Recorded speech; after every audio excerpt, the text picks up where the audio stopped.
The holy Lubavitcher Rebbe throughout the week generally did not wash or eat bread. He didn't wash his hands ritually to eat bread. However, he would eat bread and therefore wash ritually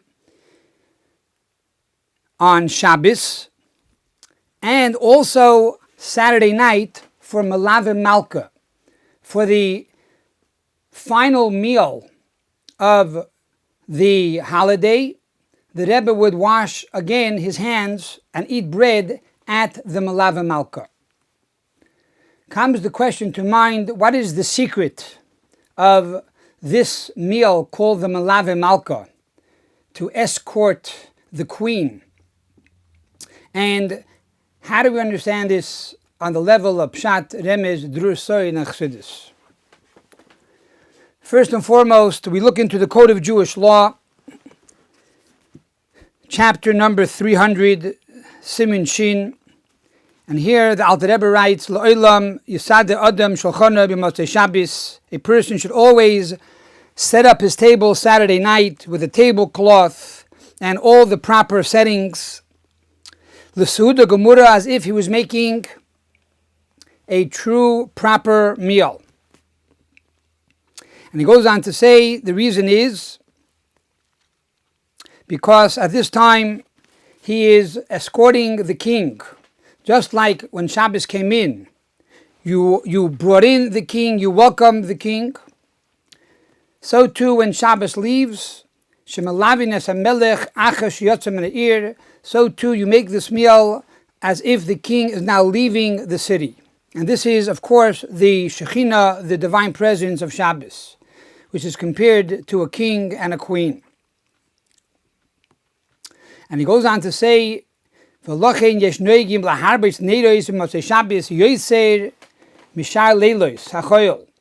therefore it's customary to increase in the lighting of candles Saturday night more than an ordinary night. Similarly, it's also customary to recite different piyutim, different liturgies, poems, and songs of praise achar Havdalah after the Havdalah service. Furthermore, in Halacha 3, he goes on to say, V'toiv levashel basar edavar acher mazeh Shabbos l'chavit sodazu. It's customary and it's a good idea to cook meat or other types of foods Saturday night in honor of this meal. And then he goes on to say that this mitzvah of having the fourth meal after Shabbos,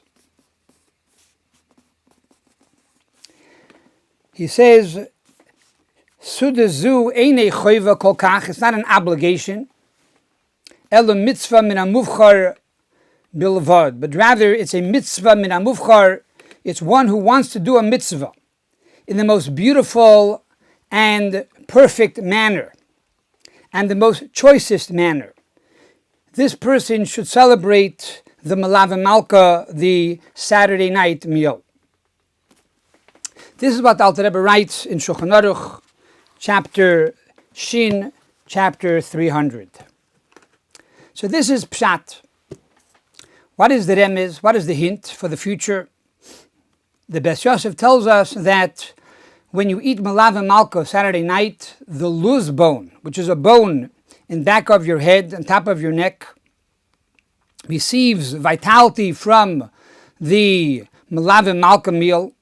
And because of this, when Mashiach will come and there will be the resurrection of the dead, this luz bone will be like yeast in wheat or yeast in dough, and will cause the entire body to grow from this luz bone. And that is why it's important to eat the Melave Malka meal, because we are giving vitality to this bone.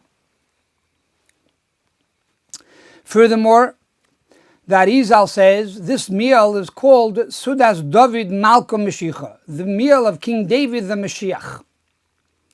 In other words, by eating this meal, we are fueling our emunah, our trust, and our faith in Almighty God that He will bring the Mashiach and He will bring about the resurrection of the dead, Tchias HaMesim. Furthermore, the Melave Malka is the fourth meal of Shabbos. So you have a meal Friday night, Shabbos afternoon, late Shabbos afternoon, the Shalosh, and then you have a Saturday night meal, the Melave Malka. These four meals allude to the four wheels of the Markava, of the spiritual chariot. The three wheels allude to Avraham, Yitzchak, and Yaakov, and the fourth meal alludes to King David. Furthermore, the fourth wheel alludes to the redemption of the fourth exile, and the redemption from all the four exiles, which will be the final exile, and the final redemption when there will no longer be a galut, an exile after this redemption. So this is the remez, this is the hint for the future of why we eat the Sudas Melave Malka and the Sudas David Malka Meshicha. What is the drush, the homiletics? To find a source in the Torah itself, in the 5 books of Moses, for the Melave Malka. And to this, the Rebbe explains that the Melave Malka is based on the manna that was sent Friday morning to the Jewish people in the desert for 40 years. As you know that throughout the 40 years in the desert, every day they received food from heaven, called the man.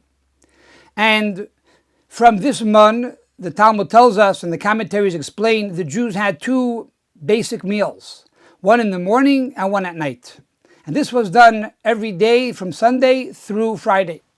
Friday morning, God sent them a double portion for Friday and Shabbos, because on the day of Shabbos itself, there was no manna that came from heaven, which, by the way, from here we see in nature that there was a change from the weekday to Shabbos. Shabbos, there was no manna. Everybody knew when Shabbos was. And so, Friday you had a double portion of manna. From this food from heaven, you had 2 meals on Friday morning and Friday night. Similarly on Shabbos morning and Shabbos night. Being that it was Shabbos, you had a third meal. You had Shabbos morning and Shabbos afternoon. But the night meal was a daily portion of the manna that you had every single day. Therefore, this night meal, this Melave Malka, is really part of the manna of Shabbos, which explains what the Alter Rebbe means here in the Code of Jewish Law, that it's a mitzvah min hamuvchar. It is a choicest mitzvah to eat the Melave Malka. In other words, that if you want to fulfill the 3 meals properly, of Friday night, Shabbos morning, and Shabbos afternoon, then to do the mitzvah properly, you also need to have the Melave Malka. Then you have mitzvah min hamuvchar, then you have the choicest and most perfect mitzvah, and you're doing the mitzvah in the most meticulous manner. So this is the drush. And it's important to note that Motzei Shabbos, when we have the meal, this is a meal that, as we said earlier, you escort the king from the Shabbos, and being that the king, the Shekhinah, is here with us on the Shabbos, you are now escorting him back to his place, which means that there's no lack in the king himself. The Shekhinah does not become diminished. It's just that we no longer have this ability to partake and to experience this greater revelation of God that we had on Shabbos. Similarly, on Shabbos we have an neshama yeseda. We have an additional soul on Shabbos. And because of this neshama yeseda impacts us in a way that not only do we become more spiritual, but it impacts the body itself. Therefore, we find a halacha, an interesting law that says that when a chassan and kala, a bride and groom, get married, so the law is that you have sheva brachos. You have 7 days that you celebrate, and you have a meal each night, and people come and they make special brachos, blessings, to bless the chassan and kala.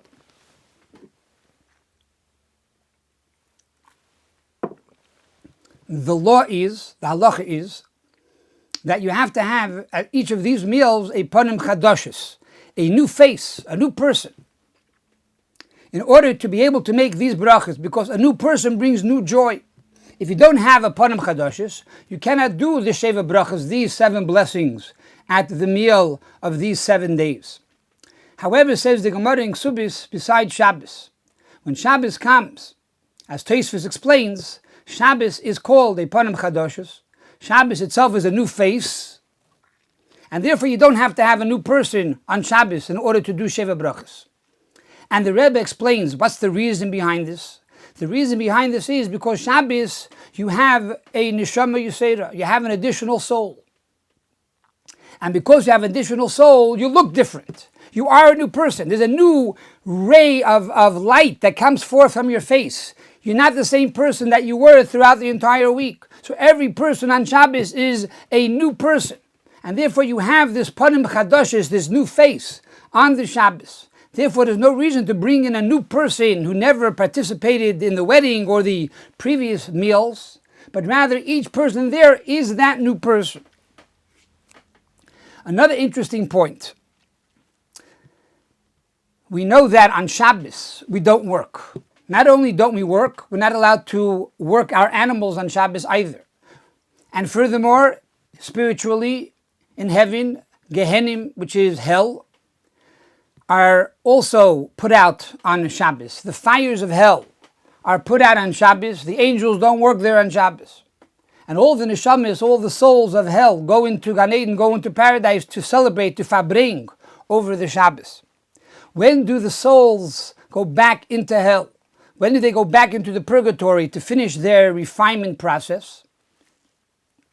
So the Rebbe explains that this happens after Havdalah and after Melave Malka. So that's why Chassidim have big Melave Malka Saturday night to extend the Melave Malka until the wee hours of the morning, so that the neshamis in Gan Eden do not have to return to Gehenim, to the purgatory, until a very late hour. And this explains the Rebbe why Saturday night, even though according to halacha, one can daven ma'ariv even during Shabbos itself, why we wait to daven ma'ariv after Shabbos goes out already, and we add a few minutes to the Shabbos, and then in the ma'ariv service we add additional piyutim, additional psalms, and additional liturgies. Why? To prolong the ma'ariv service, by doing so again to prolong all the souls that are in paradise, to keep them there a bit longer and to not have to enter into Gehenim, into hell. This is the drush, this is the homiletics of Melave Malka. What is the soid? What is the esoteric concept of Melave Malka? It seems to be a contradiction. On one hand, we say Melave Malka, we escort the queen.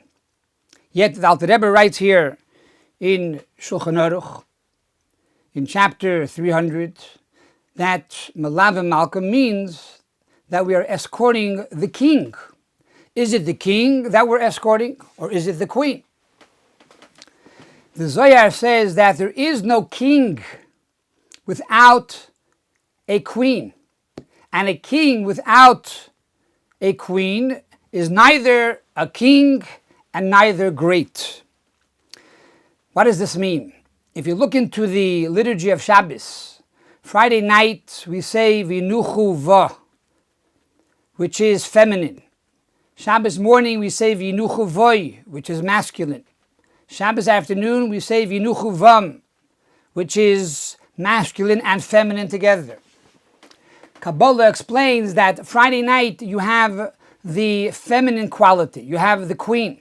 This represents the birurim, the avodas habirurim, the elevation of the sparks that we worked on throughout the 6 days of the week, now become elevated on Friday night. This is the level of Malchus, the attribute of Malchus.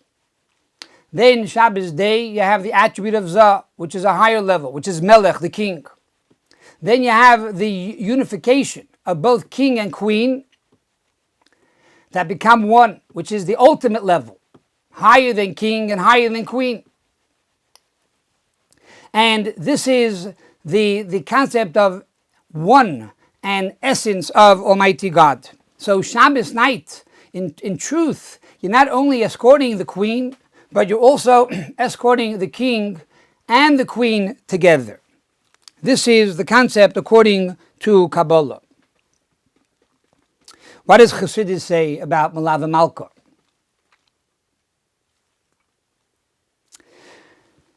To expound on this concept that we stated earlier, that Melave Malka gives vitality to a limb called the loose bone.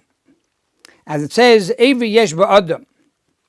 It says in the holy Sfarim, in the holy writings, that there is a limb, a bone, that is in a person.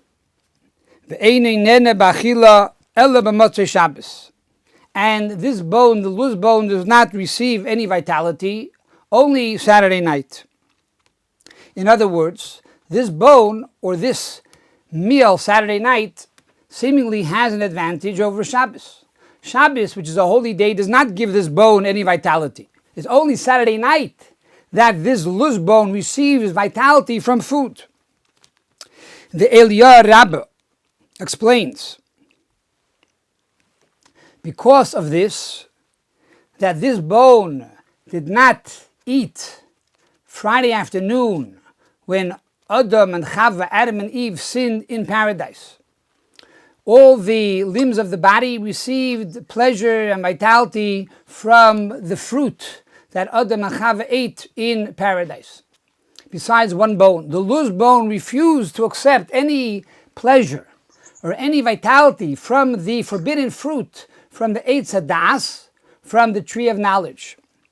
Says the Meliva Rebbe that because of this, it was not contaminated by this fruit, and because of this, it did not receive the penalty of death. As we know that Adam and Chava, by eating from this tree of knowledge, was cursed and penalized, that now they brought death to themselves and death to the world.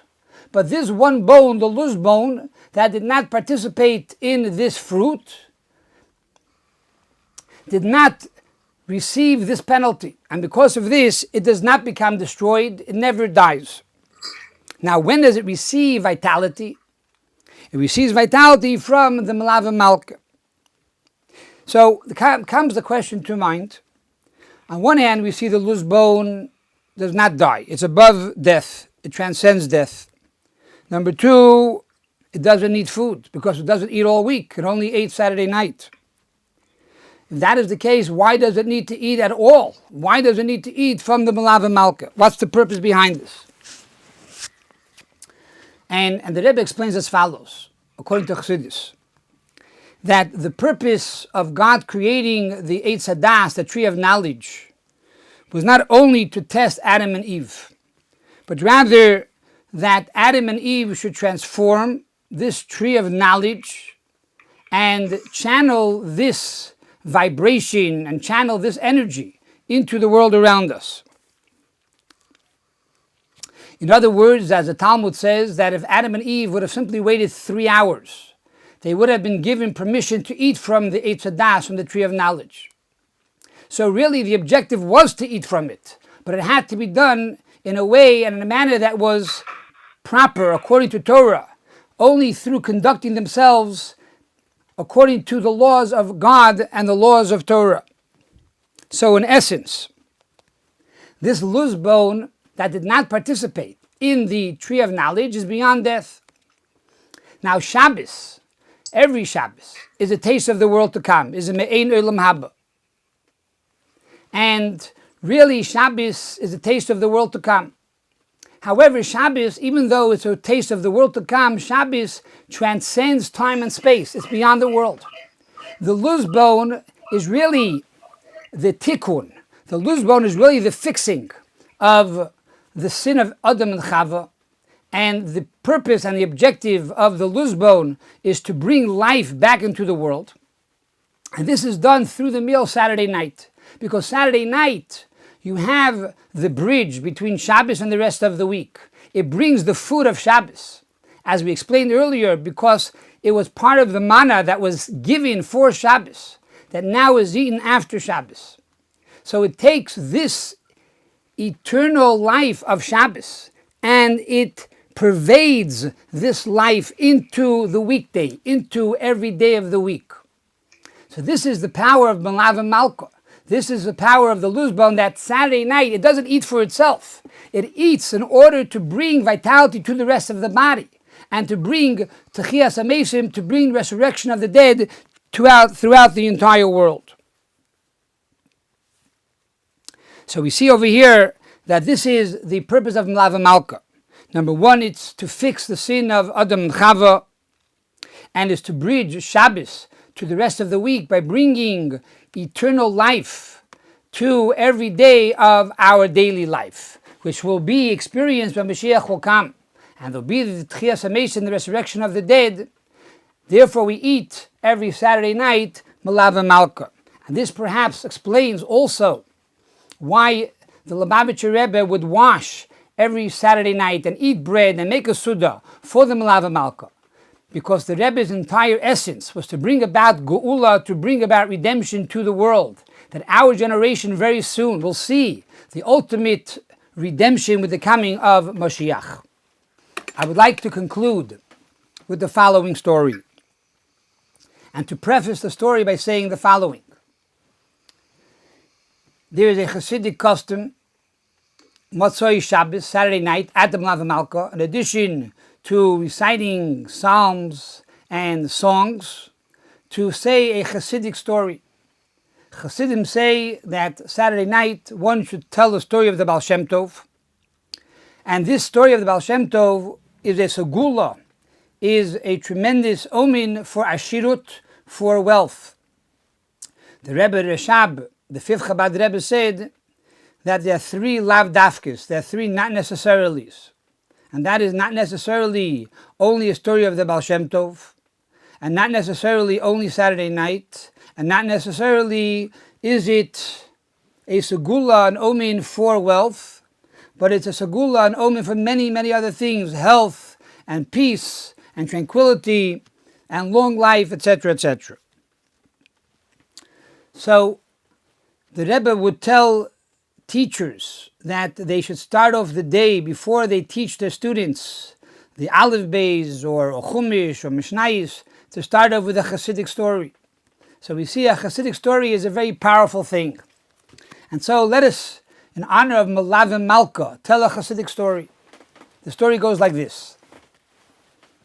The Alter Rebbe, Reb Shnei Zalman of Liadi, was the youngest disciple of the Maggid of Mezritch. And one day, Erev Shabbos, he shows up at the house of Menachem Nochem of Chernobyl. Menachem Nochem of Chernobyl, the holy tzaddik, was the oldest disciple of the Maggid of Mezritch. When the Chernobyl Rebbe saw the Alter Rebbe visit him before Shabbos, he was very excited, he was ecstatic. He says, what did I do to have such a beloved guest, the Rav HaKadosh, the holy rabbi, to visit me for Shabbos? He says, do you mind if I come? He says, no, please, it's my honor, come. And so the Alter Rebbe was there for Shabbos, Friday night at the tish, at the table. The Chernobyl turns to the Alter Rebbe and says, now that you're a guest, perhaps you want to say a few words of Chassidus, you want to say some secrets of the Torah. The Alter Rebbe said, no, how could I talk? You're the oldest disciple of the Maggid. You should say a few words. He says, look, but you're my guest, you should say a few words. So the end was, the Alter Rebbe said, I can't speak in front of you, and the Chernobyl said, I can't speak in front of you. There was no talk Friday night. Okay, Shabbos afternoon, after davening again, the Chernobyl says, Alter Rebbe, you're here on Shabbos, you're a guest. Perhaps you want to say a few words. He says, no, I came to hear from you. He says, how could I talk in front of you? And again, each one honored the other, but in the end, nobody spoke. It came to Shalosh Shudas, it came to the third meal. Again, the Chernobyl said, Alter Rebbe, maybe you want to say a few words? He says, how can I speak in front of you? You're older than I am. He says, but you're the famous Rav, the Heilige Rav, the Rav HaKadosh. Maybe you want to say a few words. He says, how can I talk in front of you? And again, they honored each other, and none of them spoke. After Shabbos, the Chernobyl turned to the Alter Rebbe and said, look, obviously you came for a reason. Because you didn't speak, I didn't speak, and yet you spent the entire Shabbos with me together. What is the reason that you came to visit me? The Alter Rebbe became very earnest, and he said, look, I need to talk to you, something very private, but I need to go somewhere where there are no chassidim, no family members, one-on-one. The Chernobyler told the Alter Rebbe that, Saturday night, it's customary that we draw water from a well. It says, and it's brought down in the Code of Jewish Law as well, in the Shulchan Aruch, that Saturday night is customary to drink water from a well because the Be'ed of Miriam, the waters of Miriam that travel with the Jews 40 years in the desert, enters into all the wells on Saturday night, and it brings about healing. And therefore, it's customary to drink waters of a well on Saturday night. So let's go. Come with me. I will go to the well, which is at the end of the town, and I will fill up water there, and we will talk. The Alter Rebbe agreed. It's a good idea. And together, the two men, the two tzaddikim, the two holy, godly saints, went to fill up water for Motzei Shabbos, for Saturday night. On the way back, they stopped in the marketplace. It was about 4 o'clock in the morning, 4 a.m. in the morning. And the chassidim already started getting up to go to mikveh to get ready for davening. And they see in the distance two forms, two individuals standing. One is standing with a big piece of wood on his shoulder and two buckets, and the other is standing without anything on his shoulder, and they're having a discussion. As the chassidim get closer and closer, they see is the Alter Rebbe and the Chernobyler holding the buckets of water on his shoulders, and they're talking, and they begin to surround them and to hear what they have to say. After a few moments of talk, the Alter Rebbe lifted up his head, and he said to the Chernobyler, I thought we made a deal. It's going to be a private discussion. And so the Chernobyler went like this, and all the chassidim dispersed. But they said the following. What we heard was this. The Alter Rebbe told the Chernobyler that our teacher, the Maggid of Mezrich, once told me that from heaven they revealed to him that the Mashiach would come from either the oldest disciple or from the youngest disciple of the Maggid. You are the oldest disciple of the Maggid. I am the youngest disciple of the Maggid. I want to make sure Mashiach comes from me, so we'll make a deal. We'll do a shidduch between me and you. And my grandchild will marry your grandchild, and that way we are both certain that Mashiach will come from us. The Chernobyler was very excited about the idea. He says, perfect, come back to my house. I have over there all my Einaklach, my grandchildren who live together with me in my home, and you'll choose which one you want. And that's what happened. The Alter Rebbe went back to the house, and he took his hand, and he measured the foreheads of the grandchildren, and he said, this is the one that I want. This is the one that I want. I want Yaakov Yisrael. And so they made a deal, they made a handshake, yes, this will be the shidduch. Years passed on, and Rabbi Menachem Nochem of Chernobyl passed away. The new Rebbe was his son, Rabbi Aaron L of Chernobyl. One day, Rabbi Baruch of Mezhebush, who was the grandson of the Baal Shem Tov, shows up at the house of Rabbi Muttel of Chernobyl. He says to him, Rabbi Muttel, how are you? You know I'm a grandson of the Baal Shem Tov, and I would love to do a shidduch with you. He says, of course, Rabbi Baruch would be an honor, a grandchild of the Baal Shem Tov. So, what did you have in mind? Who did you have in mind? I met one of your children. I'm very impressed with him. His name is Yaakov Yisrael. So, Yaakov Yisrael, I'm sorry, I can't do it. What do you mean you can't do it? Why not? I'm a grandchild of the Baal Shem Tov. He says, look, my father already gave him away. He made a deal with the Alter Rebbe that the Alter Rebbe's granddaughter would marry Yaakov Yisrael.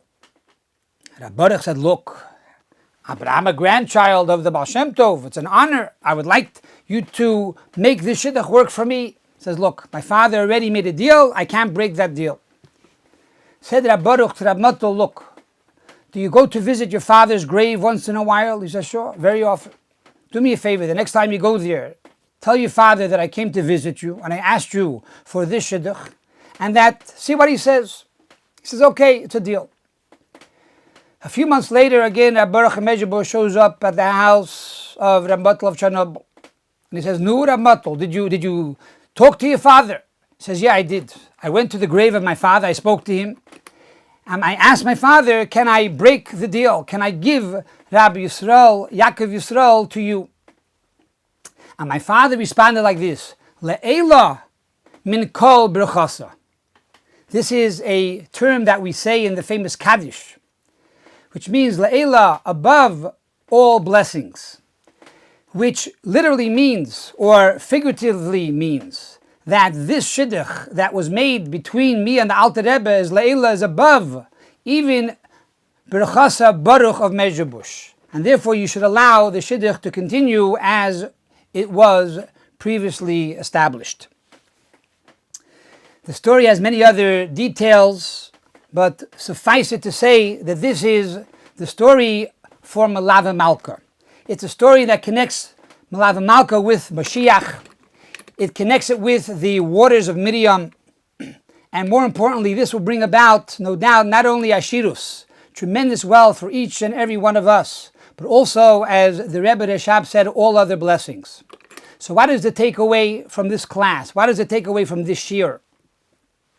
The takeaway is very simple, that we need to make Melave Malka. Every Saturday night after Havdalah, make sure you set the table with a nice tablecloth.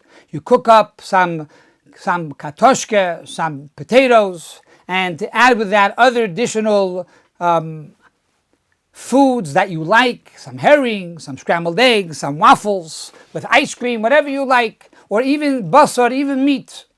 And to make sure you sing a few songs, to light some candles like you light Friday night, and to make sure, most importantly, to say a story, a Hasidic story, from the Baal Shem Tov or any other great Hasidic master.